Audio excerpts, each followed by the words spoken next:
दोस्तों आज है 29 जुलाई। आइए शुरू करते हैं आज के डेली एमसीक्यूज। पहला क्वेश्चन है, हाल ही में किस देश ने एशियाई आपदा तैयारी केंद्र की अध्यक्षता को संभाला है। तो फ्रेंड्स ये बहुत ही इंपॉर्टेंट क्वेश्चन है। एशियाई आपदा तैयारी केंद्र का अध्यक्ष चुना गया है अपने प्यारे भारत को।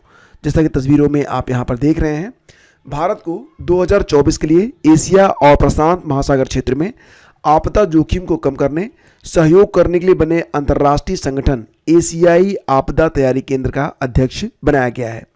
थाईलैंड की राजधानी बैंकॉक में राष्ट्रीय आपदा प्रबंधन प्राधिकरण यानी कि NDMA के सदस्य और HOD राजेंद्र सिंह ने अध्यक्ष का पदभार संभाला है। अब तक पीपुल्स रिपब्लिक ऑफ चाइना इस संगठन की कमान संभाल रहा था। कौन?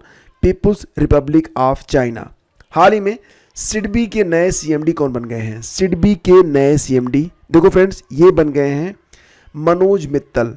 सिडबी का फुल फॉर्म होगा small industries development bank of India. इसकी स्थापना होती है 2 अप्रैल 1990 में। मुख्यालय मिलेगा आपको लखनऊ में और हाल ही में इसके CMD बन गए हैं मनोज मित्तल। हाल ही में किसे विश्व अंतरिक्ष पुरस्कार के लिए चुना गया है? तो भारत का जो चंद्रयान 3 मिशन है इसको विश्व अंतरिक्ष पुरस्कार के लिए चुना गया है। अंतर्राष्ट्रीय अंतरिक्ष महासंघ ने चंद्रयान 3 मिशन को विश्व अंतरिक्ष पुरस्कार से सम्मानित करने की घोषणा की है। ये सम्मान कब मिलेगा? तो 14 अक्टूबर 2024 को इटली के मिलान में होने वाले 75वें अंतर्राष्ट्रीय अंतरिक्ष यात्री सम्मेलन में यह पुरस्कार इसरो को प्रदान किया जाएगा। कब?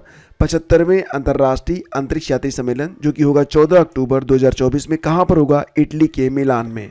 तो फ्रेंड्स आप जानते हैं कि चंद्रयान 3 ये चांद के साउथ पोल पर उतरने वाला दुनिया का पहला मिशन बना था और चंद्रयान 3 को इसके लिए कई अन्य पुरस्कार भी मिल चुके हैं, जिसमें एक पुरस्कार है John L Jack Swigert junior award, दूसरा है लीफ एरिक्सन ल्यूनर प्राइज, तीसरा है एविएशन वीक लॉरेट्स अवार्ड्स। तो ये 3 पुरस्कार और अब चौथा भी इसे मिलने वाला है और इसका नाम होगा विश्व अंतरिक्ष पुरस्कार।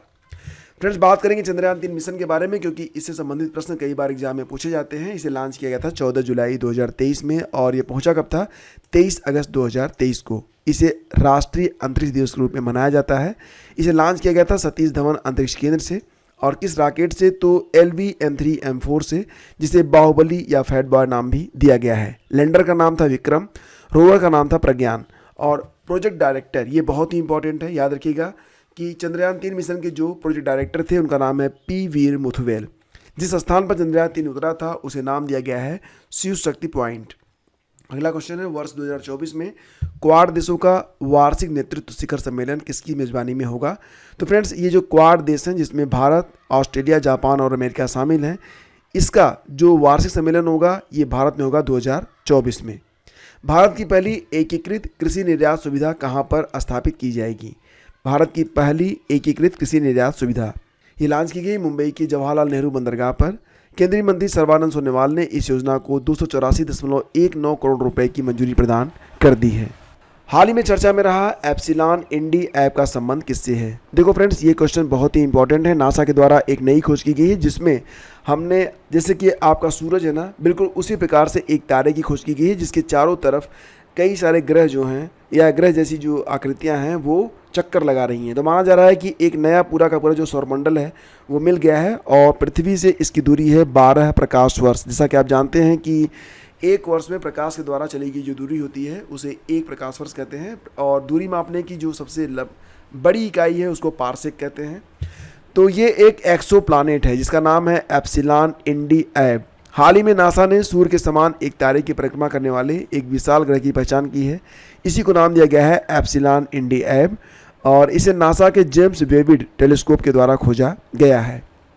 और ये आज का अंतिम प्रश्न है कि हाल ही में भारत और किस देश के बीच सांस्कृतिक परिसंपत्तियों को लौटाने और संरक्षण के लिए पहला द्विपक्षीय समझौता किया गया है? तो भारत और अमेरिका के बीच में समझौते के तहत संस्कृति से जुड़ी संपत्तियों की अवैध तस्करी पर लगाम लगाई जाएगी। इसके अलावा पौराणिक वस्तुओं को उनके मूल स्थान पर लौटाने को लेकर भी समझौता हुआ है। संस्कृति मंत्रालय की तरफ से इस बात की जानकारी प्रदान की गई है। बता दें कि दिल्ली के भारत मंडपम में विश्व धरोहर समिति का जो 46वां सत्र है आयोजित किया जा रहा है और इस सत्र के इतर भारत के केंद्रीय संस्कृति सचिव गोविंद मोहन और भारत में अमेरिकी राजदूत एरिक गारसेटी के बीच इस समझौते पर हस्ताक्षर किए गए हैं। इस दौरान केंद्रीय संस्कृति मंत्री गजेंद्र सिंह शेखावत भी मौजूद रहे। तो फ्रेंड्स ये थे आज यानी कि 29 जुलाई के सभी डेली एमसीक्यूज। उम्मीद करता हूँ सेशन आपको अच्छा लगा होगा। पीडीएफ के लिए आप लोग डिस्क्रिप्शन चेक कर सकते हैं। धन्यवाद आपका।